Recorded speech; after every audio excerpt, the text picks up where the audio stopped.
ತತಃ ಕಾಲೇ ಬಹುತಿಥೆ ಕಸ್ಮಿಂಶ್ಚಿತ್ ಸುಮನೋಹರೆ ವಸಂತೆ ಸಮನುಪ್ರಾಪ್ತೆ ರಾಜ್ಞೋ ಯಷ್ಟುಂ ಮನೋಭವತ್.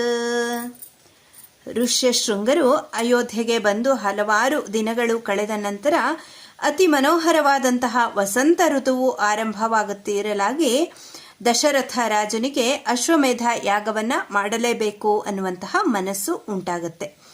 ತನ್ನ ಕುಲಕ್ಕೆ ಸಂತಾನ ಪ್ರಾಪ್ತಿಯಾಗಲು ಮಾಡಲಿರುವಂತಹ ಯಜ್ಞಕ್ಕಾಗಿ ದೇವತೆಯಂತೆ ಅಮಿತವಾದ ತೇಜಸ್ಸಿನಿಂದ ಕೂಡಿದ್ದಂತಹ ಋಷ್ಯಶೃಂಗರಿಗೆ ಸಾಷ್ಟಾಂಗ ಪ್ರಣಾಮವನ್ನ ಮಾಡಿ ಯಜ್ಞದ ಬಹುತ್ವಕ್ಕೆ ಅವನನ್ನು ವರ್ಣ ಮಾಡಿದನು. ಋಷ್ಯಶೃಂಗನು ಅದಕ್ಕೆ ಒಪ್ತಾನೆ. ಯಜ್ಞಾಂಗವಾಗಿ ಬ್ರಹ್ಮನಿಗೆ ಮಾಡಬೇಕಾದಂತಹ ಆಸನ, ಪಾದ್ಯ, ಅರ್ಘ್ಯಾದಿ ಪೂಜೆಗಳಿಂದ ಋಷ್ಯಶೃಂಗನು ಸತ್ಕೃತನಾಗಿ ರಾಜನಿಗೆ ಹೇಳ್ತಾ ಇದ್ದಾನೆ. ಯಜ್ಞಕ್ಕೆ ಬೇಕಾಗುವಂತಹ ಸಾಮಗ್ರಿಗಳೆಲ್ಲವೂ ಸಿದ್ಧವಾಗಲಿ, ನಿನ್ನ ಅಶ್ವಮೇಧದ ಕುದುರೆಯನ್ನ ಸಂಚಾರಕ್ಕಾಗಿ ಬಿಟ್ಟು ಬಿಡಲಿ, ಸರಯೂ ನದಿಯ ಉತ್ತರ ತೀರದಲ್ಲಿ ಯಜ್ಞಭೂಮಿಯ ನಿರ್ಮಾಣವಾಗಲಿ ಎಂಬುದಾಗಿ ಹೇಳ್ತಾರೆ. ಋಷ್ಯಶೃಂಗರು ಹೀಗೆ ಹೇಳಿದ ತಕ್ಷಣವೇ ದಶರಥ ರಾಜ ಮಂತ್ರಿ ಶ್ರೇಷ್ಠನಾದಂತಹ ಸುಮಂತ್ರನನ್ನ ಕರೆಸಿ ಹೇಳ್ತಾರೆ. ವೇದಾಧ್ಯಯನ ಸಂಪನ್ನರಾದ ಋತ್ವಿಜರನ್ನು ಒಡನೆಯೇ ಕರೆದುಕೊಂಡು ಬಾ.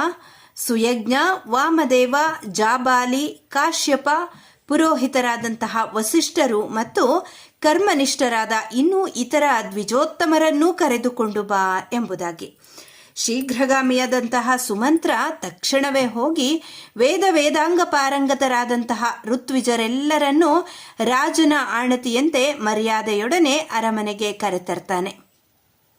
ಧರ್ಮಾತ್ಮನಾದ ದಶರಥನು ಅವರೆಲ್ಲರನ್ನೂ ಅರ್ಘ್ಯ ಪಾದ್ಯಾದಿಗಳಿಂದ ಪೂಜಿಸಿ ಧರ್ಮ ಅರ್ಥ ಸಾಧನೆಗೆ ಕಾರಣಭೂತವಾದಂತಹ ಮಧುರವಾದ ಈ ಮಾತನ್ನ ಹೇಳ್ತಾರೆ.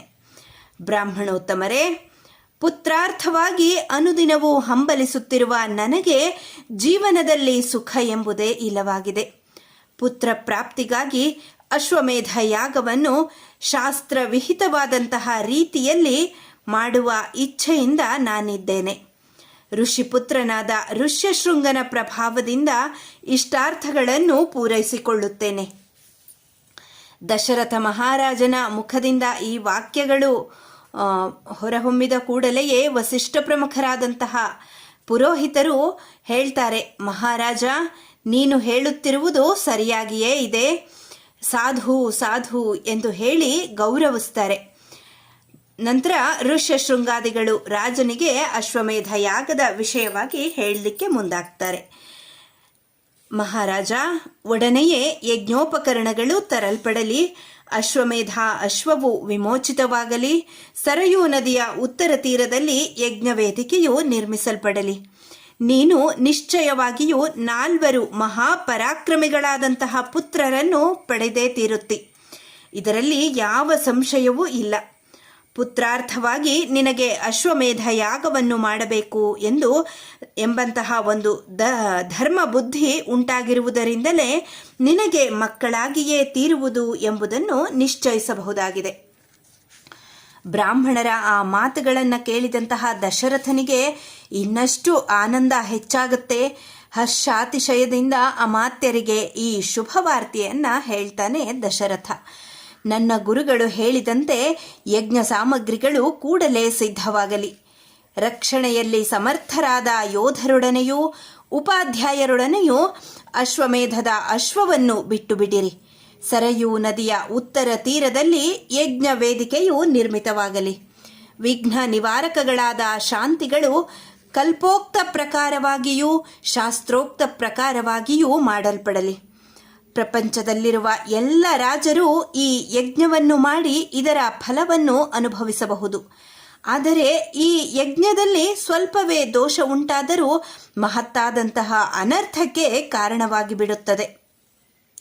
ವಿದ್ವಾಂಸರಾದ ಬ್ರಹ್ಮರಾಕ್ಷಸರು ಈ ಯಜ್ಞದಲ್ಲಿ ಉಂಟಾಗಬಹುದಾದಂತಹ ನ್ಯೂನಾತಿರೇಕಗಳನ್ನು ಹುಡುಕುತ್ತಲೇ ಇರುತ್ತಾರೆ. ನ್ಯೂನಾತಿರೇಕಗಳು ಕಂಡು ಬಂದೊಡನೆಯೇ ಯಜ್ಞವನ್ನು ವಿನಾಶ ಮಾಡಿಬಿಡುತ್ತಾರೆ. ಇದರ ಫಲವಾಗಿ ಯಜಮಾನನು ಕೂಡ ವಿನಾಶ ಹೊಂದುತ್ತಾನೆ. ಸ್ವಲ್ಪವಾದರೂ ದೋಷ ಉಂಟಾಗದ ರೀತಿಯಲ್ಲಿ ಯಜ್ಞವು ಪರಿಪೂರ್ಣವಾಗುವಂತೆ ನೀವು ಯತ್ನಿಸಬೇಕು. ನೀವೆಲ್ಲರೂ ಈ ವಿಷಯದಲ್ಲಿ ಹೆಚ್ಚು ಅನುಭವ ಉಳ್ಳವರಾಗಿರುವುದರಿಂದ ಇನ್ನೂ ಹೆಚ್ಚು ಹೇಳುವ ಅವಶ್ಯಕತೆ ಏನೂ ಇಲ್ಲ.